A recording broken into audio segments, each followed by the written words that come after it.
16 कारण पर्व की यात्रा का आधा सत्र संपूर्ण हो चुका था। आज दूसरे सत्र के अंतर्गत सबसे पहले वैयावृत्य भावना का वर्णन हो रहा है। पहले दिन ही हमने ये कहा था कि तीर्थंकर नाम कर्म के आश्रव में 16 कारण भावनाएं कार्यकारी हैं, लेकिन यह आवश्यक नहीं है कि आप 16 की 16 भावनाएं एक साथ भाएं। एक एक करके भी पूर्ण कर सकते हैं, किंतु सबसे बड़ी बात उसमें शर्त है दर्शन विशुद्धि भावना सब के साथ जुड़ी हुई होनी चाहिए। दर्शन विशुद्धि का मतलब है सम्यक दर्शन की निर्मलता। सम्यक दर्शन यदि निर्मल है हमारा तो सारी भावनाएं उसके साथ साथ कुशलतापूर्वक संपन्न हो जाएंगी। एक भावना वैयावृत्य भावना भी चल रही है। वैयावृत्य भावना के अंतर्गत भी यदि दर्शन विशुद्धि पूर्वक हमने विनय संपन्नता आदि भावनाओं को भाया है तो एक वैयावृत्य भावना ही 16 कारण भावनाओं के उसमें समर्थ हो सकती है। बंधुओं, वैयावृत्य भावना जैसा कि अभी कथाओं के माध्यम से आपने सुना है, 4 प्रकार के दानों की चर्चा आती है। 4 प्रकार के दान अलग अलग व्यक्तियों ने अपने समय में प्रदान किए, इसका फल उन्होंने प्राप्त किया। दान को भी वैयावृत्य कहा है, क्योंकि साधुजन जो हैं वह ग्रह त्यागी होते हैं। ग्रह त्यागी होने के साथ साथ और जो गृहस्थ योग्य कार्य है उन सबका भी त्याग उनके होता है। उन सबका त्याग होने के कारण सारी जिम्मेदारी श्रावकों की बनती है। उनके योग्य उपकरण आदि दान देना, केवल आहार दान की बात नहीं है, उपकरण आदि दान देने की बात भी इसमें है। तो उपकरण आदि उनके योग्य शब्द दिया है शास्त्रों में, जो साधुओं के योग्य है वही देना चाहिए। यदि अयोग्य दान करेंगे और आप प्रसन्नता मनाएंगे कि हमने तो दान दे दिया, तो वो ठीक नहीं होगा। यह बात अलग है कि यदि साधु जनों के द्वारा किसी धर्म कार्य के लिए प्रेरणा दी जाती है और उसमें आप अपना दान देते हैं तो वह भी उसी कोटि में आता है, क्योंकि साधुओं के योग्य दान देना ये तो ठीक है, लेकिन धर्म की प्रभावना के लिए जो कुछ दान किया जाता है, अभी जिनालय का निर्माण, लेकिन हमने एक बात सोची है, हमारे मन में एक बात आई है, क्योंकि जिनालयों का निर्माण भी बहुत हो रहा है। सम्य शिखर में पहाड़ पर तो आप जाएंगे जब पहाड़ की वंदना करेंगे, लेकिन सम्य शिखर के नीचे तलहटी में इतने सारे जिनालय का निर्माण हो चुका है कि 2-3 दिन आपको लगे उनके सबके दर्शन करने में। तो बंधुओं, जहाँ आवश्यकता है वहाँ, चाहे वो मंदिर का जीर्णोद्धार हो, नवीन मंदिर की आवश्यकता वहाँ पर है, तो उसके निर्माण में अपना योगदान देना चाहिए। 4 प्रकार के दान की चर्चा है। सबसे बड़ी बात तो यह है, असाता कर्म का उदय तो साधुओं के भी होता है, श्रावकों का भी होता है। और असाता कर्म के उदय से शरीर में रोगादि की उत्पत्ति हो रही है। तो किसी रोगी साधु को प्राशुक औषधि के द्वारा और पथ्यपूर्ण जो रोग को दूर करने में सहयोगी बने, ऐसा आहार देना वह उनके रोग को दूर करने में कारण बनता है और औषधि के द्वारा वो होता है। अब आजकल थोड़ा सा इस प्रकार का भी चलन चला है, डॉक्टर को बुलाया तो जाता है, हम भी बुलाते हैं, लेकिन उनकी औषधि का सेवन नहीं करते। केवल उनके द्वारा ये निर्णय लिया जाता है कि भाई रोग क्या है, किस प्रकार है, उसकी बात है, तो उसका निर्णय करने के लिए तो डॉक्टरों को बुलाया जा सकता है, क्योंकि अभी आविष्कार के युग में बहुत से साधन ऐसे बन गए हैं जो आयुर्वेदिक लोगों के पास में नहीं है। पहले किसी युग में ऐसा था कि ऐसे कुशल वैद्य होते थे कि नाड़ी को देख करके नाड़ी से वो सारे रोग का निदान कर देते थे। बंधुओं, हमें उस संबंध में ज़्यादा कुछ नहीं कहना है। औषध दान जो है वो साधुओं के योग्य ही हो और उसके द्वारा उनके रोग को दूर करने की हम कोशिश करें। भगवान शांतिनाथ के पूर्व भावों का वर्णन है। राजा शिशुन के राज्य समय में उन्होंने दान दिया था, उसके द्वारा वो सर्वा सिद्धि की यात्रा की उन्होंने और वहाँ से आकर शांतिनाथ भगवान बने।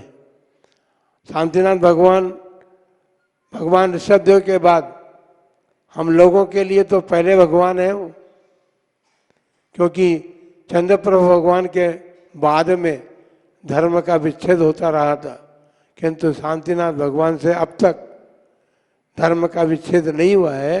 इसलिए शांतिनाथ भगवान अपने जीवन में जो कुछ आकुलता उत्पन्न होती है, चाहे वो रोग संबंधी हो, चाहे अन्य किसी प्रकार की आकुलताएं अपने कर्मोदय से होती है, उसको दूर करने के लिए शांतिनाथ भगवान का अवलंबन सारे संसार लेता है, क्योंकि शांति सबको चाहिए।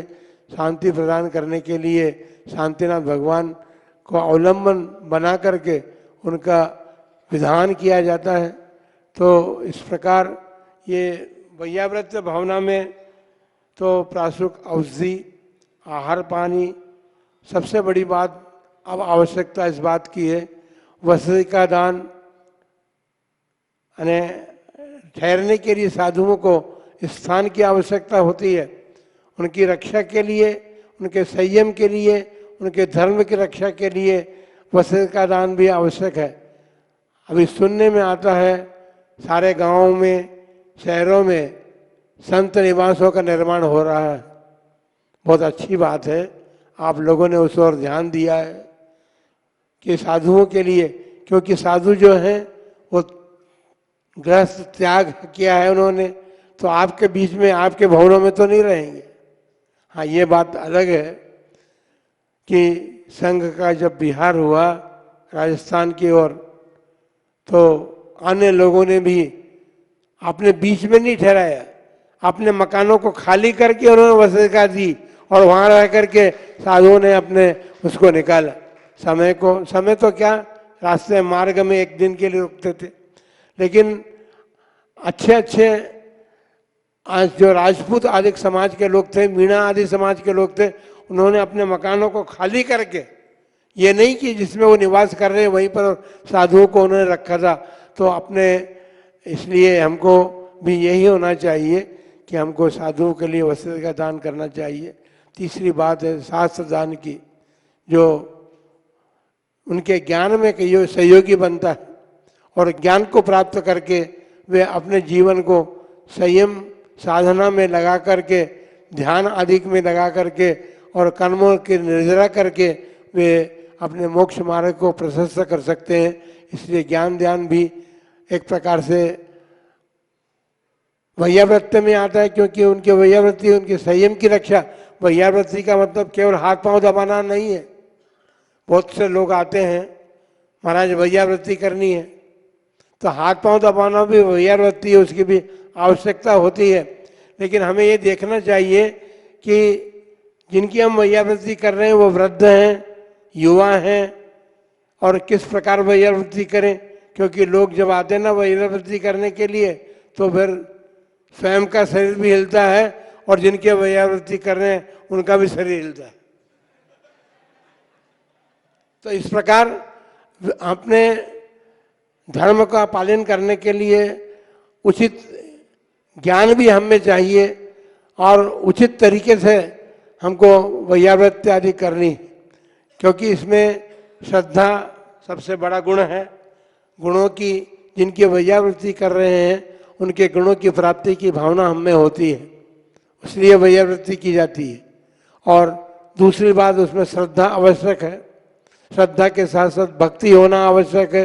श्रद्धा, भक्ति और गुणानुराग पूर्वक जो वैयावृत्ति की जाती है वह हमारे जीवन को भी सार्थक करती है, हमारे जीवन में भी गुण प्राप्त होते हैं, श्रद्धा भक्ति में वृद्धि होती है और श्रद्धा भक्ति की वृद्धि के साथ साथ हमारे जीवन में गुण प्राप्त होकर के हम भी उसी मार्ग को अपनाने का प्रयत्न और पुरुषार्थ करते हैं।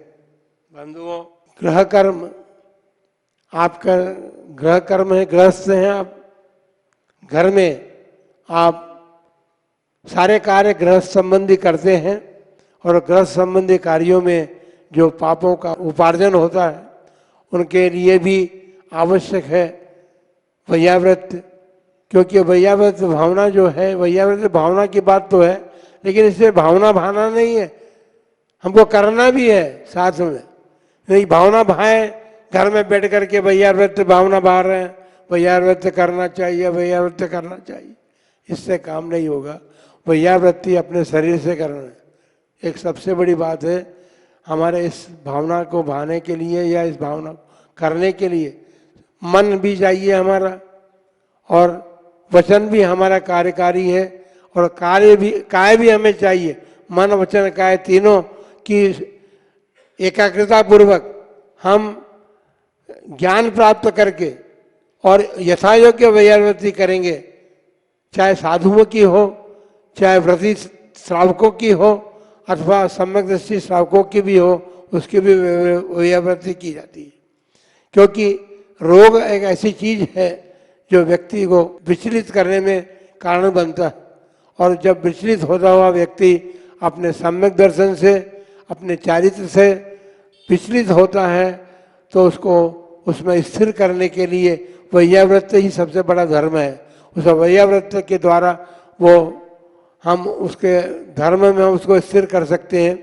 सबसे बड़ी बात यह है कि वचन हमारे हित मित प्रिय हो, हमारी भावना हो, ये मार्ग से विचलित हो रहे हैं, ये अपने मार्ग में स्थिर होकर के अपने धर्म का परिपालन करके और अपने इच्छित स्थान को प्राप्त हो। तो इसलिए आप सभी के लिए वैयावृत्ति बहुत आवश्यक है। वैयावृत्ति में सभी अंग हैं उसके, आप मन से भी भावना भा सकते हैं। मनो में आपके ये भावना हो, ये त्यागी संयमी जो भी हैं, संयम के पालन में इनके बाधक जो रोग उत्पन्न हो गया है वो रोग किसी प्रकार दूर हो। लेकिन ये बात जरूर ध्यान रखना कि औषधि जो आप देने का मानस बनाए वो औषधि उनके संयम के योग्य हो और उसके साथ साथ वो कार्य भी हमें करना है।